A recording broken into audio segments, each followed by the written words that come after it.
প্রিয় পঞ্চম শ্রেণীর শিক্ষার্থীরা, পড়াশোনা করি চ্যানেলের পক্ষ থেকে তোমাদেরকে অনেক অনেক অভিনন্দন। আমরা আজকে তোমাদের গণিতের 2026 সালের নতুন বইয়ের গড় অধ্যায়ের যে 109 পৃষ্ঠার অঙ্কগুলো রয়েছে সেগুলো সলভ করছি। ইতিপূর্বে অন্যান্য পার্টগুলো দেখতে গেলে তোমরা এই ভিডিও নিচে প্লে লিস্টের লিঙ্ক পেয়ে যাবে, সেখান থেকে তোমরা দেখে নিতে পারো। তো এখানে বলা হয়েছে আমাদের শ্রেণীতে 30 জন শিক্ষার্থীর বয়সের গড় 10 বছর। যদি শফিক স্যারের বয়স যোগ করি তবে বয়সের গড় হয় 11 বছর। তো এবার চলো আমাদের শফিক স্যারের বয়স নির্ণয় করি। তো এখানে যেটা করতে হবে যে গড় দেওয়া থাকলে আমরা সবসময় দেখেছি যে মোট বের করতে হয়। তো গড় থেকে মোট বের করার সূত্র হচ্ছে গড় গুণন রাশির সংখ্যা। হ্যাঁ, এখানে দেখো 30 জন শিক্ষার্থীর গড় বয়স 10 বছর। তো এই গড় আর এই রাশির সংখ্যা হচ্ছে 30, এই দুটো যদি আমরা গুণ করি তাহলে এই 30 জন শিক্ষার্থীর আমরা মোট বয়সটা পেয়ে যাব। তো আমরা এইভাবে যদি লিখি যে আমাদের এটা নাম্বার দেওয়া ছিল 5 নম্বর।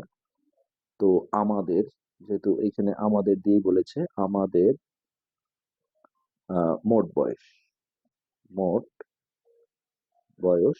তো মোটের সূত্রই হচ্ছে গড় গুণন রাশির সংখ্যা। এখানে গড় দেওয়া ছিল দেখো 10, গুণন রাশির সংখ্যা হবে 30। তাহলে এই দুটো গুণ করে আমরা যেটা পাবো সেটা হচ্ছে 3 2টা 0 অর্থাৎ 300 বছর। 300 বছর। যেহেতু এখানে 30 জনের মোট বয়স, সেখানে একটা বড় সংখ্যায় আসছে আসলে।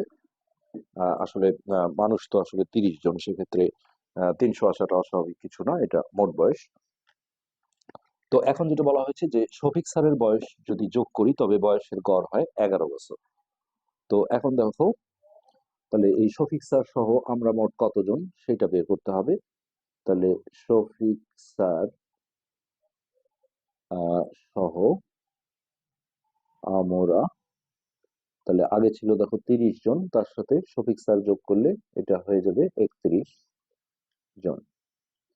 তো এই 31 জনের গড় বয়স হচ্ছে কত? 11 বছর। তো আমরা এইভাবে লিখবো যে 31 জনের, তো এই 31 জনের মধ্যে কিন্তু শফিক শফিক স্যারও আছে। তাহলে 31 জনের গড় বয়স হচ্ছে কত? 11 বছর।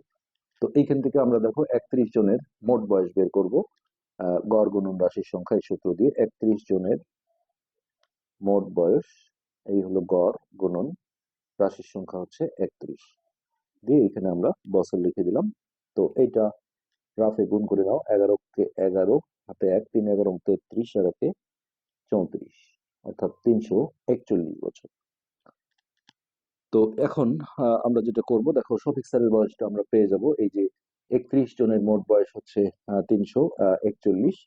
হ্যাঁ, আর হচ্ছে যে আহ, আমাদের মোট বয়স মানে শফিক স্যার ছাড়া তাদের বয়স ছিল কত? 300। তাহলে এটা থেকে এটা বিয়োগ দিলে কিন্তু শফিক স্যারের বয়সটা বের হয়ে আসবে। তো এইখানে আমরা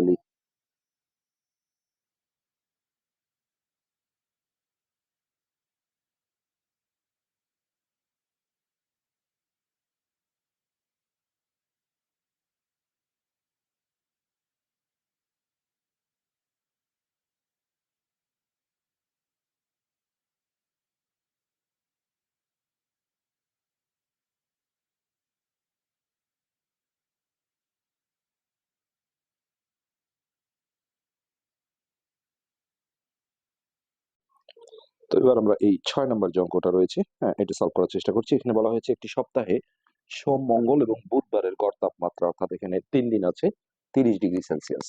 আবার এদিকে আবার 3 দিন আছে মঙ্গল, বুধ, বৃহস্পতিবারের গড় তাপমাত্রা 33 ডিগ্রি সেলসিয়াস।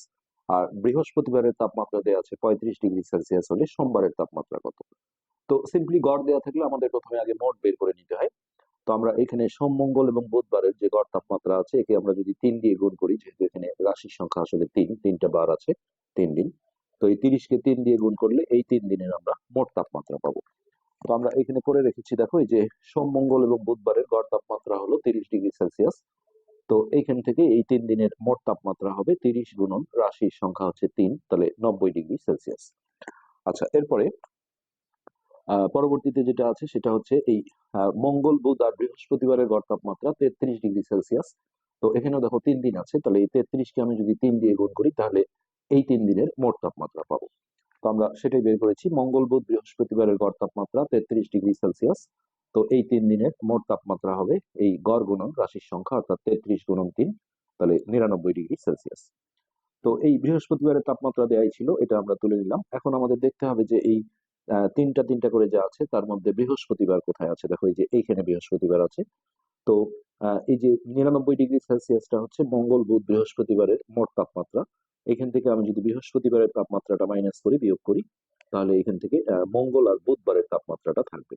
অর্থাৎ এই 99 থেকে 35 বিয়োগ করে হবে 64°C। তো এটা দেখো মঙ্গল আর বুধবারের তাপমাত্রা, তাহলে এইখানে কি কি ছিল, সোম মঙ্গল আর বুধ। তো গড় থেকে আসলে কোনো অঙ্ক হয় না, এই মোট থেকেই করতে হয়। তো এই 90°C হচ্ছে সোম মঙ্গল আর বুধবারের মোট তাপমাত্রা। এখান থেকে আমি যদি দেখো এই মঙ্গল আর বুধবারের মোট তাপমাত্রাটা বিয়োগ করি, তাহলে কিন্তু সোমবারের তাপমাত্রা আসবে, যেটা উত্তর হচ্ছে 26°C।